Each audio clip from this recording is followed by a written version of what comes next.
พูดถึงเรื่องอากาศนี้ทำหน้าที่ได้เยอะแยะนะครับ เป็นเป็นลมหายใจเป็นลมหายใจของมนุษย์และสัตว์รวมทั้งพืชด้วยนะครับแล้วก็ใช้ในอุตสาหกรรมต่างๆประโยชน์มหาศาลเลยนะครับเกี่ยวกับอากาศอากาศก็คือลมถ้าเป็นลมธรรมดาก็เป็นเหมือนกับปกติทั่วไปที่ไม่มีความผิดปกติถ้าหากว่าอากาศมันแปรปรวนอากาศมันเกิดมากันเป็นกลุ่มๆแล้วก็รุนแรงเขาเรียกว่าลมพายุอีกเพราะว่าถ้าเป็นลมพายุก็จะสร้างความเสียหายขึ้นมากมายกับมนุษย์และสัตว์ทั้งหลายดังนั้นด้วยนัยยะของคำว่าอากาศนี้ก็มีทั้งโทษมีทั้งประโยชน์เรียกว่าโทษมหันต์ประโยชน์มหันต์แล้วก็โทษอนันต์หรือว่าโทษอนันต์ประโยชน์มหันต์ก็สองอย่างนี้ควบคู่กันไปเช่นกับมนุษย์นะครับก็ธรรมชาติก็สร้างสรรค์มาแล้วว่าให้ทำหน้าที่อะไรบ้างแขนก็ทำหน้าที่แขนขาก็ทำหน้าที่ขาหูตาจมูกลิ้นเล่าก็ทำหน้าที่ของแต่ละอย่างไปถ้าเป็นปกติในทางภาษาพุทธศาสนาเรียกว่าศีลก็คือเป็นปกติไม่มีความผิดปกติเรียกว่าศีลครับดังนั้นการรักษาความเป็นปกติได้เนี่ยก็สามารถที่จะอยู่ในสังคมได้อย่างมีความสุขความสุขของมนุษย์นี่ก็มีหลายอย่างเหมือนกันครับความสุขที่เกิดจากการ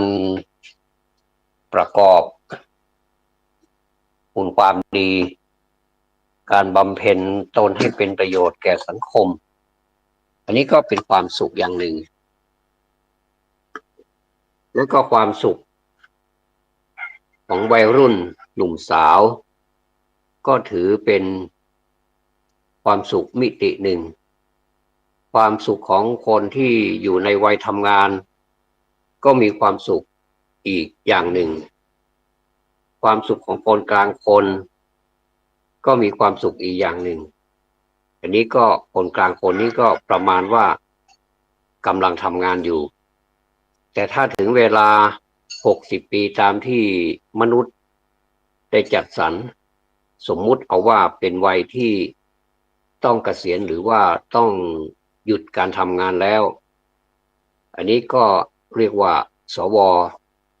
หรือว่าผู้สูงวัยหรือผู้สูงอายุหรือว่าคนแก่คนเฒ่าก็แล้วแต่จะเรียกก็เป็นเรื่องสมมุติก็เป็นความสุขอีกอย่างหนึ่งถามว่าความสุขในช่วงไหนที่มีความสุขมากที่สุดเราก็ตอบไม่ได้นะครับมันแล้วแต่ว่าเราสร้างสรรค์อะไรไว้มากหรือน้อยบางคนบางกลุ่มบางหลายคนก็สร้างสรรค์ความสุขไว้แบบชนิดที่ว่าตามใจกิเลสจะกินตอนไหนจะเมาตอนไหนจะทำอะไรตอนไหนก็ตามใจเพราะถือว่าเป็นอาณาบริเวณบ้านของตัวเองแต่อย่าลืมนะครับว่าถึงแม้ว่าจะเป็นบ้านของตนเองแต่ว่าเสียงมันเล็ดลอดไปสู่บ้านคนอื่นด้วยอันนี้ก็มีปัญหาเหมือนกันในสังคมนี้มีปัญหาเยอะยิ่งเป็นในเมืองหลวงนะครับบ้านหนึ่งมีการสวนเสเฮฮากันเป็นประจำพอตกเวลาเย็นมานี่นะครับคนเมืองเรียกว่าตะวันกาบแก้วเนี่ยเอาละมาประชุมกันละเหมือนกับประชุมอะไรสักอย่างพร้อมเพรียงกันเหลือเกินในไม้ในมือนี่ก็มีอะไรติดมาด้วยไม่รู้อะไรติดมาพอได้ที่แล้วก็ร้องรำทำเพลง เสียงเฮฮานี่มีความสุขเหลือเกินนี่ก็เป็นความสุขก็ไม่ว่ากันนะครับถ้าสุขพอสมควรแล้วก็เลิกรากันไปโดยที่ว่าไม่ต้องทะเลาะเบาะแว้งหรือว่าสร้างความรำคาญให้กับบุคคลอื่นที่เขาไม่ชอบเพื่อนบ้านที่เขากำลังพักผ่อนอยู่เพราะว่าพรุ่งนี้เช้าเขาก็ต้องไปทำงานอย่างนี้เราก็เหมือนกันพรุ่งนี้เช้าเราก็ไปทำงานก็แบ่งปันกันไปนะครับอันนี้ถ้าสมมุติว่ามันเกินเลยเถิดไปเนี่ยแสดงว่าเป็นความสุขที่เกินเลยไปส่วนใหญ่แล้วก็จะเป็นแบบนั้นเพราะว่าทันทีที่เมาแล้วเนี่ยเราจะครองหรือว่าครอบครองสติสัมปชัญญะของเรานั้นได้ยากมากก็เลยปล่อยเลยตามเลยทีนี้ในความหมายของว่าความเลยตามเลยนี่แหละครับมันก็เลยกลายเป็นความคุ้นชินเหมือนกับไม่มีอะไรเกิดขึ้นอันนี้ก็ขอฝากท่านไว้พิจารณาด้วยนะครับความสุขของหนุ่มสาวอันนี้มีหลายคนหลายคู่ที่มีความทรมานเหลือเกินที่ต้องพลัดพรากจากกันบางทีการจากกันนี้ก็เป็นความสุขอย่างหนึ่งเพราะว่าได้ปลดพันธนาการแล้วนะครับปลดพันธนาการแล้วแต่ว่าคนก็ไม่อยากจะได้ยินคำว่าปลดพันธนาการเหมือนกับผู้รักของเรานี่สร้างพันธนาการไว้เยอะเหลือเกินอย่างเนี้ยมันเกิดความรู้สึกที่ไม่ค่อยสบายใจแต่บางคู่ก็สร้างจริงๆนะครับสอนกันเท่าไหร่บอกกันเท่าไหร่ก็ไม่เคยที่จะจำแล้วก็ทำอีกเนี่ยอย่างนี้ครับซ้ำแล้วซ้ำอีกซ้ำแล้วซ้ำอีกซ้ำหนึ่งซ้ำสองไปเรื่อยๆทำให้เกิดการแยกทางกันไปบางทีก็ไม่ถึงกับถ้าเป็นคู่สมรสก็ไม่ถึงกับหย่าร้างนะครับไม่ถึงกับหย่ากันแต่ว่าก็แยกกันคนอยู่คนละที่ครับอย่างน้อยที่สุดในบ้านก็แยกกันอยู่คนละห้องซึ่งมันไม่ใช่วิสัยของผู้สมรสนะครับผู้สมรสนี่จะมีอะไรก็ต้องพูดคุยกันเข้าใจกันอย่างนี้ถึงจะเป็นความสุขนะถ้าถามว่าเขาแยกกันแล้วเขามีความสุขไหมก็อาจจะมีนะครับอาจจะภายในใจเขาอาจจะคุกรุ่นไปด้วยความโมโหโทโสอะไรก็ไม่รู้นะครับอาจจะคิดอะไรอยู่ในใจก็ไม่รู้นะครับก็เลยเป็นเรื่องเป็นราวเป็นคดีตามมาก็เรื่องของการมีคู่นี่แหละครับการไม่เข้ากันไม่เข้าอกเข้าใจกันไม่ให้อภัยกันในศาสนานี่มีครบหมดเลยนะครับ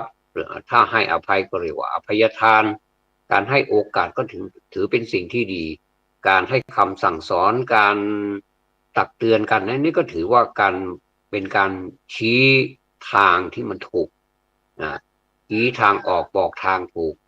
ไม่ต้องถึงกับลูกกับหลานหรอกครับแม้แต่เป็นสามีภรรยานี่ก็สามารถจะชี้ทางออกบอกทางถูกได้เหมือนกันอย่าถือว่า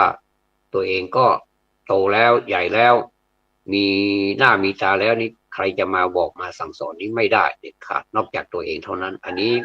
เป็นสัญญาณอันตรายอย่างหนึ่งนะครับแล้วก็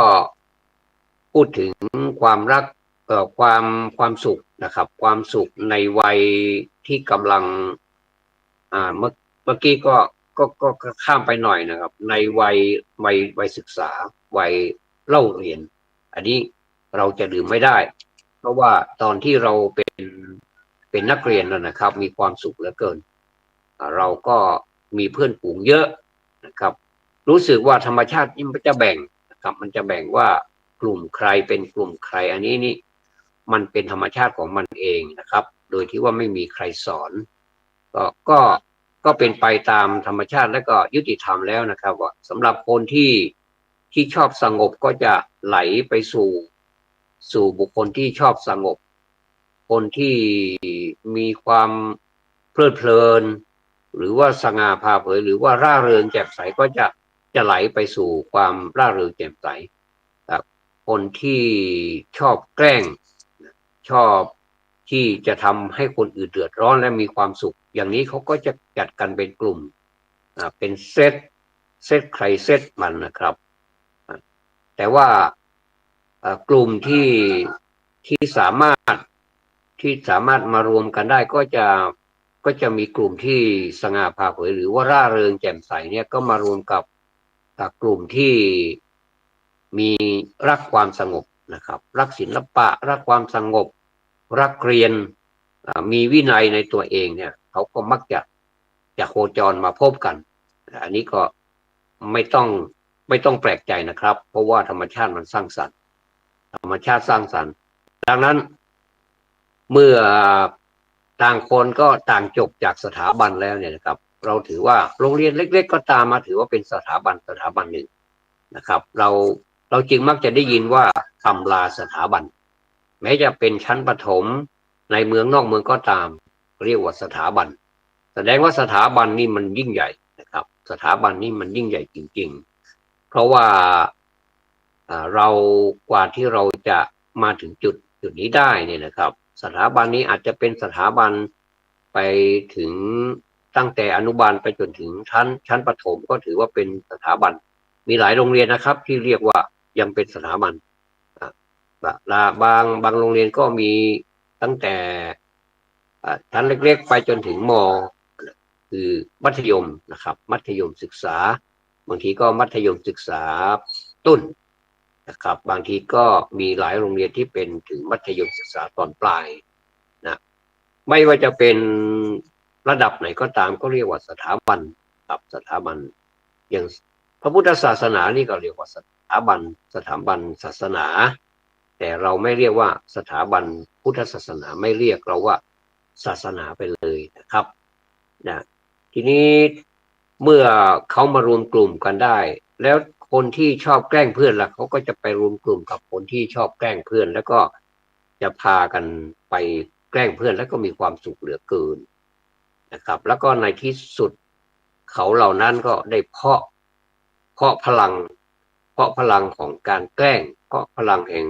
ของการทำอะไรไม่ดีเนี่ยแล้วก็เกิดความสุขเนี่ยก็เติบโตขึ้นมาแล้วก็พร้อมกับเอามรดกนะเอามรดกที่สร้างมากับมือเนี่ยนะครับแล้วก็เอามาสู่สังคมใหญ่ขนาดโตแล้วก็ยังไม่ลืมนะครับอีกเช่นเดียวกันคนที่มีความรักสงบรักความร่าเริงแจ่มใสเปิดเผยรักเพื่อนรักฝูงก็จะพากันมาโคจรพบกันแต่ช่วยไม่ได้นะครับสิ่งเหล่านี้ทางสถาบันเองนี่เรียกมารวมกันหมดเลยถือว่าเป็นการร่วมรุ่นเมื่อการร่วมรุ่นเกิดขึ้นเนี่ยมันก็แสดงพลานุภาพออกมาว่าใครเป็นอย่างไร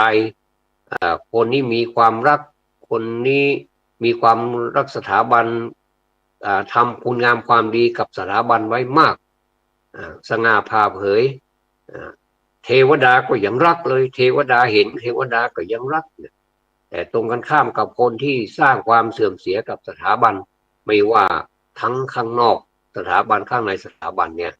เทวดาก็ไม่รักละมั้งนะครับจะไปรักใครจะไปรักคนที่ไม่ดีแต่ว่าเขาก็อยู่ของเขาอย่างนั้นพร้อมกับเพื่อนฝูงพร้อมกับมรดกที่ไม่ค่อยดีเท่าไหร่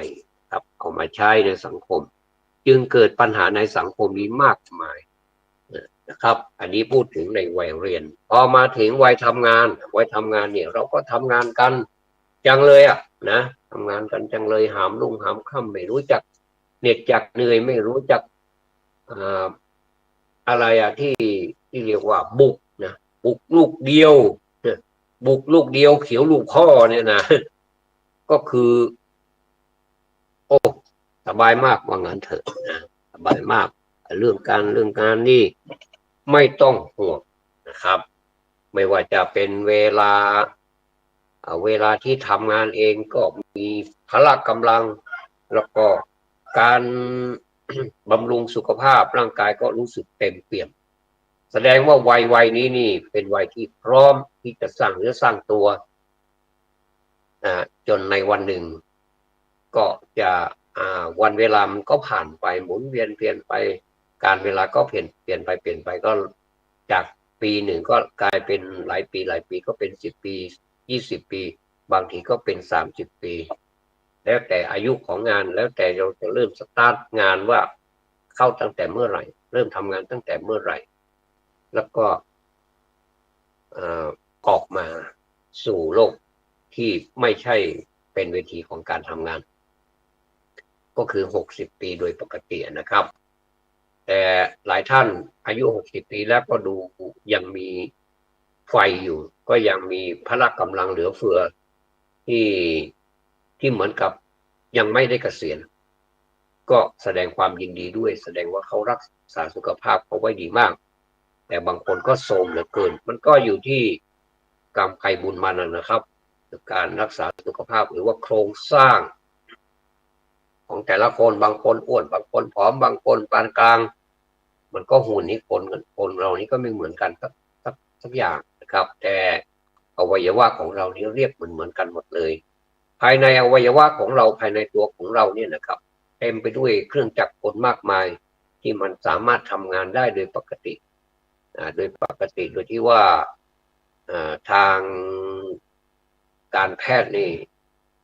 ท่านมักจะสอนเราอยู่เสมอว่าให้ออกกำลังกายอยู่เสมอให้รับประทานในสิ่งที่มันเป็นประโยชน์ต่อร่างกายก็แนะนำไปเป็นผักเป็นผลไม้เป็นวิตามินหรือว่าวิตามินเป็นเกลือแร่อะไรต่างๆซึ่งสิ่งเหล่านี้ก็เป็นสิ่งที่ดีนะครับถ้าเราเชื่อว่าธรรมชาติเนี่ยมันทำให้เราดำรงอยู่ได้อย่างสมดุลนะครับมันบาลานซ์กันระหว่างธรรมชาติกับมนุษย์ถ้าหากว่ามนุษย์นี่ไม่เชื่อธรรมชาติหรือว่าไปฝืนธรรมชาติบ่อยๆที่เขาห้ามแล้วก็ไปกินอย่างเนี้ยนะที่เขาไม่ให้ทำก็ไปทำอย่างเนี้ยก็ทำถึงเวลามาก็ไม่มีใครช่วยได้ในที่สุดก็ต้องจากโลกนี้ไปครับพูดถึงการเกษียณนี่ถึงเวลาเกษียณแล้วเนี่ยครับหลายหน่วยงานเขาก็จะมาแสดงความยินดีนะครับบางทีก็เกษียณแบบ early ก็คือเกษียณก่อนครบอายุการเกษียณก็อายุยังไม่ถึง60แต่ว่าเกษียณก่อนอาจจะ51หรืออะไรป่านนี้ประมาณนี้นะครับก่อนที่จะถึงเกษียณบางทีก็อายุแค่1 ปีก็จะเกษียณแล้วแต่ว่าทนไม่ได้ละไม่ไหวละก็ขอเกษียณไปก่อนก็ถือว่าเป็นการเออร์ลี่ก่อนเกษียณกับเป็นการลาราชการจนก่อนเกษียณก็ผมก็เหมือนกันนะครับผมก็เกษียณก่อนอายุนะครับผมเหลือระยะเวลางานอีกตั้ง9 ปีเต็มๆนะครับผมเกษียณเมื่ออายุ51 ปีนะครับถามว่ามีความรู้สึกอย่างไรบ้างก็มีความรู้สึกวันหรือว่ามีความรู้สึกในใจอ่อนไหวเล็กน้อยนะครับถึงปานกลางว่าเราเคยอยู่เราเคยมีรายได้เราเคยทำงานเราเคยบริการประชาชน